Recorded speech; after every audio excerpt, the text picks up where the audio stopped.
Bienvenidos a la lectura de la amarga pasión de nuestro Señor Jesucristo, según las visiones de la beata Ana Catalina Emmerich. Sin duda será una meditación muy valiosa como preparación para esta Cuaresma. En el nombre del Padre, y del Hijo, y del Espíritu Santo. Amén. Jesús, amado mío, tú le dijiste a Santa Faustina: deseo que conozcas más profundamente el amor que arde en mi corazón por las almas, y tú comprenderás esto cuando medites mi pasión. Jesús, nosotros queremos meditar sobre tu pasión. A través de esta lectura queremos conocer la gracia de tu amor que arde por las almas, y te pedimos nos hagas arder a nosotros a través de tu pasión. Amén. Jesús delante de Caifás. Jesús fue introducido en el vestíbulo en medio de los clamores, de las injurias y de los golpes. Lo condujeron ante los jueces. Al pasar cerca de Juan y de Pedro, los miró sin volver la cabeza para no denunciarlos.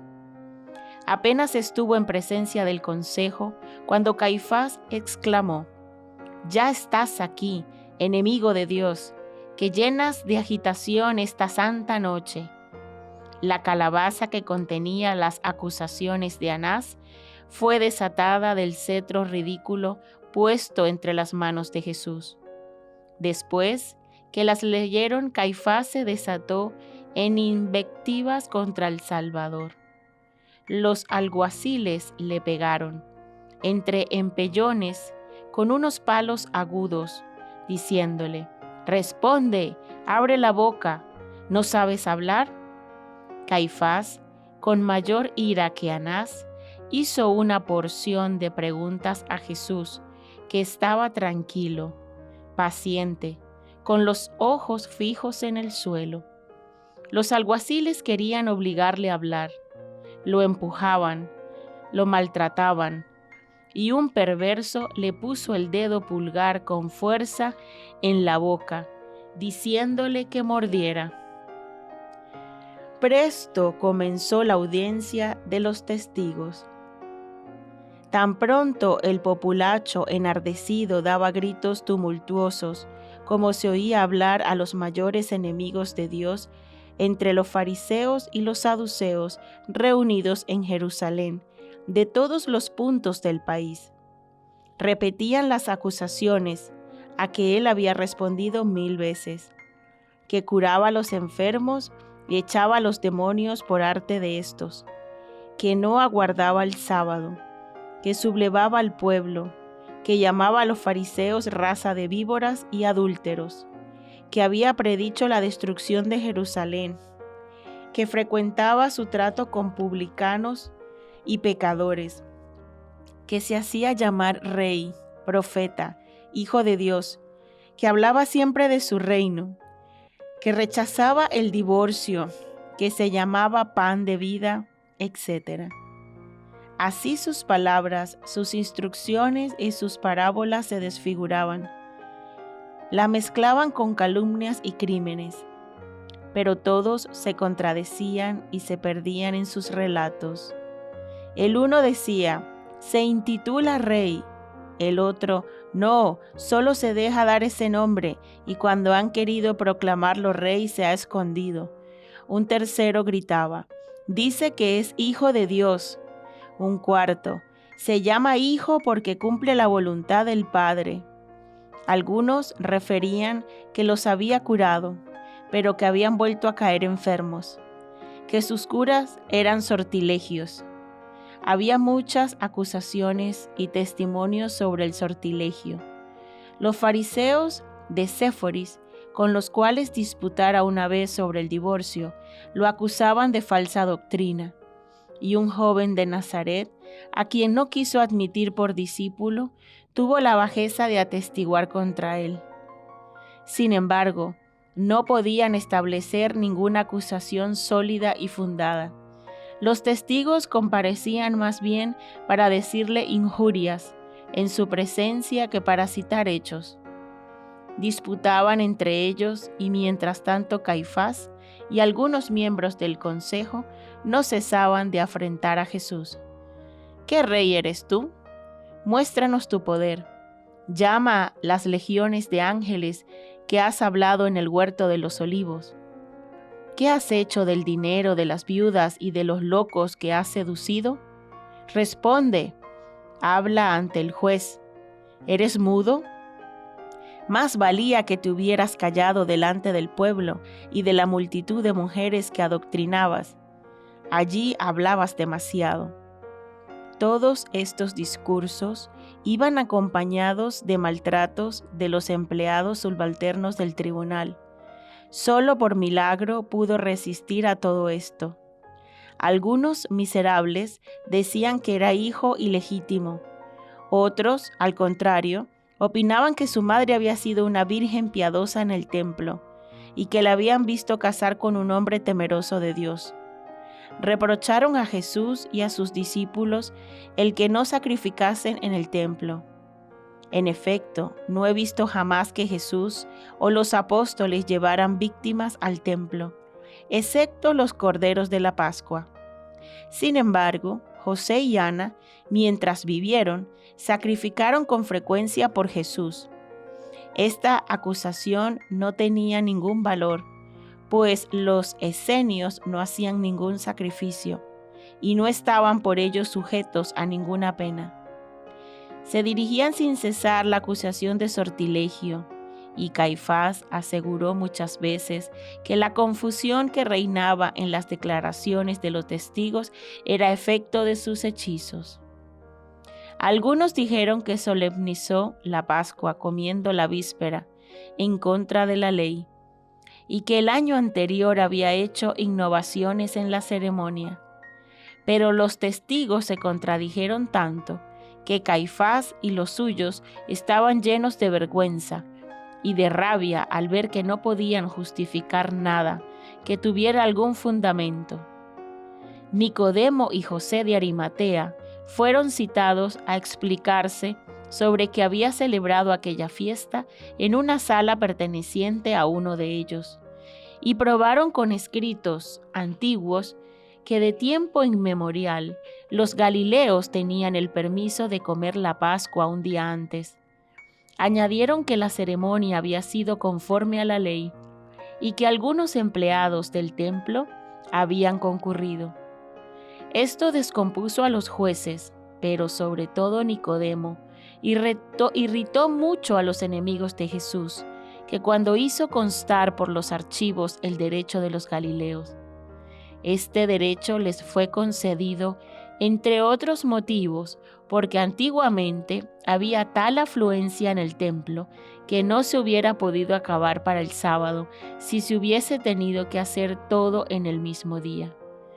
Aunque los galileos no utilizaron siempre de este derecho, sin embargo constaba perfectamente establecido en los textos que citó Nicodemo, y el furor de los fariseos contra este último se acrecentó cuando dijo que el consejo debía estar poco satisfecho por las chocantes contradicciones de todos esos testigos, en un negocio emprendido con tanta precipitación la noche víspera de la fiesta más solemne. Echaron a Nicodemo miradas centellantes y continuó la prueba de los testigos con más precipitación e impudencia. En fin, se presentaron dos diciendo que Jesús ha dicho: «Yo derribaré el templo edificado por las manos de los hombres, y en 3 días reedificaré uno que no estará hecho por mano de los hombres». No estaban tampoco estos acordes. El uno decía que quería construir un nuevo templo y que había comido la nueva Pascua en otro lugar porque quería destruir el antiguo templo. Pero el otro decía que ese templo estaba construido por mano de hombre y que, por consiguiente, no podría haber hablado de ese. Caifás estaba lleno de cólera, pues las crueldades ejercidas contra Jesús, las contradicciones de los testigos y la inefable paciencia del Salvador producían viva impresión en muchos de los asistentes. Algunas veces silbaban a los testigos. El silencio de Jesús inquietaba algunas conciencias, y 10 soldados se sintieron tan penetrados de lo que oían que se retiraron bajo el pretexto de que estaban enfermos. Al pasar cerca de Pedro y de Juan, les dijeron: «Este silencio de Jesús, el Galileo, en medio de tantos maltratos, parte el corazón. Pero, decidnos, ¿dónde debemos ir?» Los 2 apóstoles, desconfiando de ellos, o temiendo ser denunciados como discípulos de Jesús, o ser reconocidos por algunos de los presentes, les respondieron con mirada melancólica: «Si la verdad os llama, dejaos conducir por ella. Lo demás, ello solo se hará». Entonces, aquellos hombres salieron de la ciudad, encontraron a otros que los condujeron al monte Sión, a las grutas del mediodía de Jerusalén, donde hallaron muchos apóstoles escondidos, quienes tuvieron miedo de ellos y a los cuales anunciaron lo que sucedía a Jesús. Caifás, exasperado por los discursos contradictorios de los 2 testigos, se levantó, bajó 2 escalones y dijo a Jesús: «¿No respondes tú nada a ese testimonio?». Estaba muy irritado porque Jesús no le miraba. Entonces los alguaciles, asiéndole por los cabellos, le echaron la cabeza atrás y le dieron puñadas bajo la barba. Pero ni aún así hubo de levantar los ojos. Caifás elevó las manos con viveza y dijo en tono aireado: «Yo te conjuro por el Dios vivo que nos digas si eres el Cristo, el Mesías, el Hijo de Dios». Había un profundo silencio, y Jesús, con voz llena de majestad indecible, con la voz del Verbo eterno, dijo: «Yo lo soy, tú lo has dicho. Y yo os digo que veréis al Hijo del Hombre sentado a la derecha de la majestad divina, viniendo sobre las nubes del cielo». Mientras que Jesús profería estas palabras, le vi resplandeciente. El cielo estaba abierto sobre él, y en una intuición que no puedo expresar, vi a Dios Padre Todopoderoso. Vi también a los ángeles y la oración de los justos que subía hasta su trono. Debajo de Caifás vi el infierno, como una esfera de fuego entre tinieblas, llena de horribles figuras. Él estaba encima y parecía separado solo por una gasa. Vi toda la rabia de los demonios concentrada en él. Todo aquel espectáculo me pareció un infierno salido de la tierra. Cuando el Señor declaró solemnemente que era el Cristo, Hijo de Dios, el infierno tembló a su voz, y después vomitó todos sus furores contra aquella casa. Todo lo que veo se me representa con formas y figuras. Este lenguaje es para mí más exacto, más breve y más expresivo que ningún otro, porque los hombres son formas, no puras palabras y abstracciones. Vi la angustia y el furor de los infiernos manifestarse bajo 1000 imágenes horribles, que parecían salir de diversos sitios. Me acuerdo, entre otras cosas, de una multitud de pequeñas figuras negras, parecidas a perros, que corrían sobre las patas traseras y que estaban armados de uñas largas. Yo no puedo decir qué especie de mal se me mostrara bajo esa forma. Vi una multitud de espectros horrendos entrar en la mayor parte de los asistentes. A veces se sentaban sobre su cabeza o sobre sus hombros. Vi en ese mismo momento fantasmas horribles salir de los sepulcros del otro lado de Sión. Yo creo que eran espíritus malignos.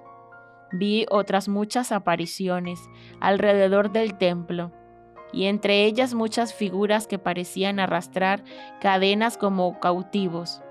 No sé si estas últimas eran también demonios o almas que bajaban al limbo.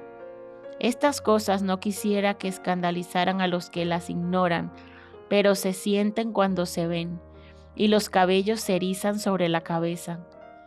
Creo que Juan vio algo de este espectáculo, pues le oí hablar de él más tarde. Todos los que no eran enteramente réprobos sintieron con profundo terror cuando hubo de horrible en este instante, y los malos sintieron redoblar su odio y su furor.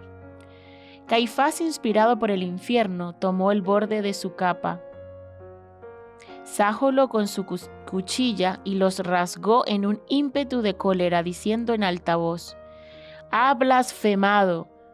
¿Para qué necesitamos testigos? Le oísteis, blasfemó. ¿Cuál es vuestra sentencia?». Entonces todos los asistentes gritaron con voz de trueno: «Es digno de muerte, digno de muerte». Durante esta horrenda gritería, el furor del infierno llegó a lo sumo. Los enemigos de Jesús estaban poseídos de Satanás, lo mismo que sus aduladores y sus agentes. Parecía que las tinieblas celebraban su triunfo sobre la luz. Todos los circunstantes que conservaban algo bueno se sintieron penetrados de tal horror que muchos se cubrieron la cabeza y huyeron. Los testigos más ilustres, con la conciencia agitada, salían de la sala, donde ya no eran necesarios. Los otros se colocan en el vestíbulo alrededor del fuego, donde les da dinero de comer y de beber. El sumo sacerdote dijo a los alguaciles: «Os entrego a este rey, rendid al blasfemo los honores que merece». Enseguida se retiró con los miembros del consejo a la sala redonda, situada detrás del tribunal, donde no podían verles desde el vestíbulo. Juan, en medio de su profunda aflicción, se acordó de la pobre madre de Jesús. Temió que la horrible noticia llegara a sus oídos y de una manera más dolorosa, por boca de algún enemigo, miró al Señor, diciéndose entre sí: «Tú sabes por qué me voy». Y se fue donde la Virgen, como si hubiese sido enviado por Jesús mismo. Pedro, lleno de inquietud y de dolor, y sintiendo más vivamente el frío penetrante de la mañana, se acercó tímidamente a la lumbre, donde se calentaba la vil canalla. No sabía qué hacerse, pero no podía alejarse de su maestro. Dejamos hasta aquí, mañana continuaremos. Bendiciones.